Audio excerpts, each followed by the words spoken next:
మోడీ కానీ కాంగ్రెస్ కానీ ఎవరు పట్టించుకోవట్లేదు కదా. పట్టించుకుంటే అసలు ఇక్కడికి ఎందుకు వస్తారు? వాళ్లే పనులు చేస్తారు కదా. అందుకని చెప్పి మనం చేద్దామని చెప్పి ఆయన మీటింగ్ బిర్సా ముండే జయంతి రోజున ఆర్గనైజ్ చేద్దామని అనుకున్నట్టు 2 రోజులు చేశారు. అక్కడ ఉన్నటువంటి మన ట్రైబల్ అధికారులు చాలామంది ఆ మీటింగ్ కావాలంటే ఖర్చులు అవుతాయి కదా.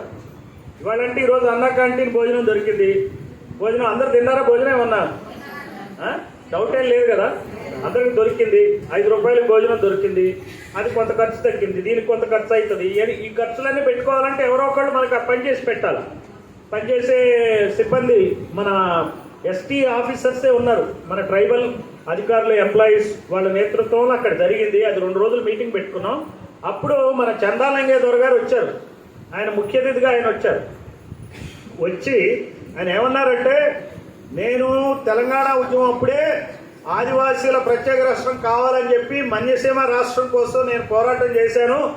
ఆ టైంలో కొంతమంది నాకు కలిసి రాలేదు, అందువలన వెనకబడిపోయింది. ఈరోజు నీ సమస్యలన్నీ పరిష్కారం కావాలంటే ప్రత్యేక రాష్ట్రం రాందే కాదు అనే మాటకి ఆయన తీసుకొచ్చారు. ఆ దృష్టితో ఏం చేశామంటే ఈ సమన్వయ సమితిని ప్రారంభించాం. ఇప్పుడు నేనేమి ఆదివాసీని కాదు, పరంజ్యోతి గారు ఆదివాసీ కాదు. ఆయనేమో ఎస్సీ వర్గానికి చెందిన ఆయన, నేనేమో బీసీ వర్గానికి చెందినవాడిని. కాకపోతే ఏంటంటే ఏ వర్గానికి జరగనంత అన్యాయం మీకు జరుగుతుంది. అంటే మీకు జరుగుతుందని మీకు తెలియదు. వచ్చిన గొడవ అది మీరు అనుకోవట్లే.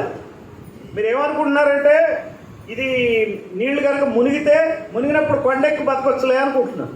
అంతే కదా. మునిగింది కదా, అక్కడ ఉండమంటున్నారు కాబట్టి వెళ్ళి అక్కడ ఉంటున్నారు. అంతేగాని ఎవరిని కాలర్ బట్టి గుంజట్లే, ఎవరిని చీపురు గట్లు పట్టుకుని కొట్టట్లే.